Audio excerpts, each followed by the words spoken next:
Yo, what's good? This is DJ DISCourse. I'm on the mic right now with Jay Pinder, the homie from Seattle. What's good? Yo, what's going on? I know you're from South End in Seattle, neighborhood I kind of know all right. I spent a little bit of time in.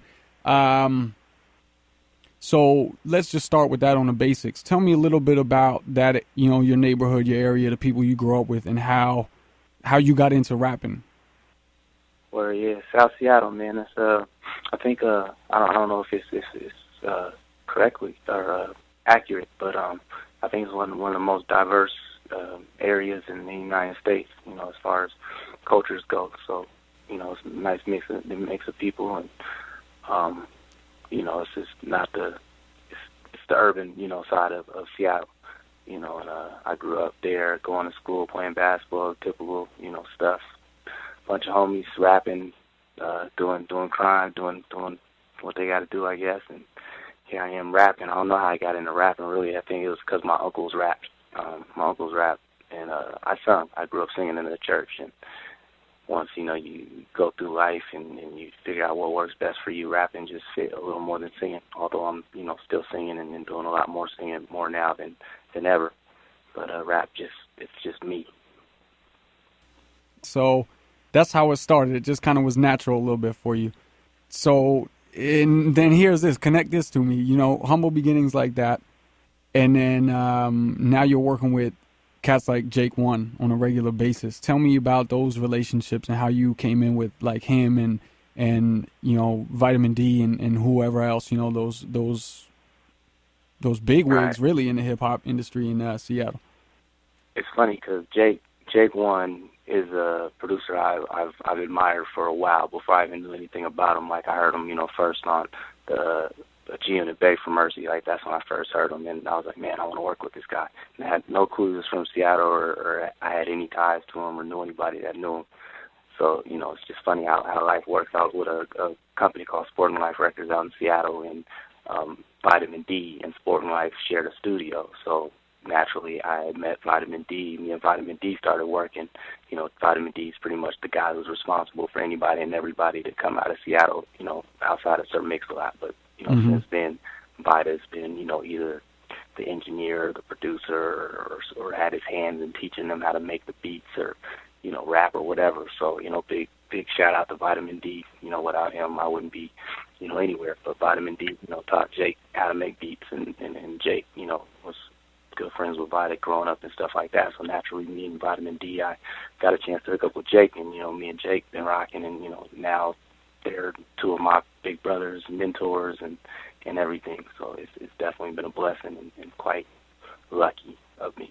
Dope, dope. Yeah, I didn't actually know Vitamin D had it so deep like that. I didn't realize how connected he was to it like that. So that's very cool to hear. Yeah, Vitamin D is the man. Okay, so like we had Careless over here at Radiant FM when it came out. So I was working with that on my show for a little while. And where do you get the beats from in the production? Like, tell me about what goes on in your mind in selecting or how it comes about. And particularly makes me ask this is like, these aren't, the Jake One beats aren't like regular everyday Jake One beats. Like some of the stuff that you guys have worked on together is kind of distinct. So tell me about your process of beat selection and how that goes down. Right. I definitely think my process is different than a lot of artists. A lot of artists don't understand, and beat selection is probably the most important thing for a rapper. Picking good beats is that's fundamental. You got to have that, and if you don't have that, then you're already starting off bad. So being groomed by Vitamin D and Jake One and Cuddy Fresh, like being around those guys on a production level, it made me more aware of what good production really is. So my beat selection is very, very, very, very tough. But I feel like, not every beat that you hear that's dope is meant to be rapped on by you, because you don't necessarily, when you're an artist and you're trying to find a sound and whatnot, you have to be more consistent. And once you find your style, you have your style. And I think that's what I've done.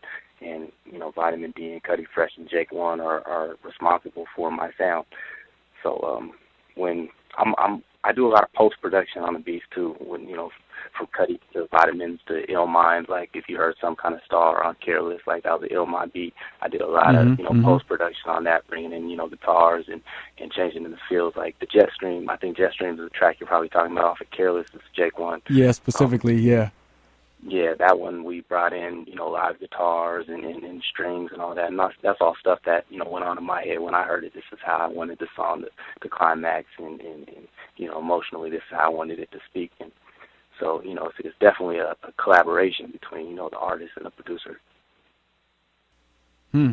So you kind of saying as a rapper, you almost have to have a style for beats just as much as any producer has a style for the beats they make.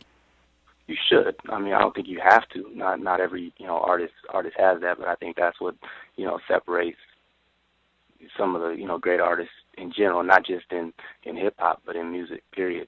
They have their thing.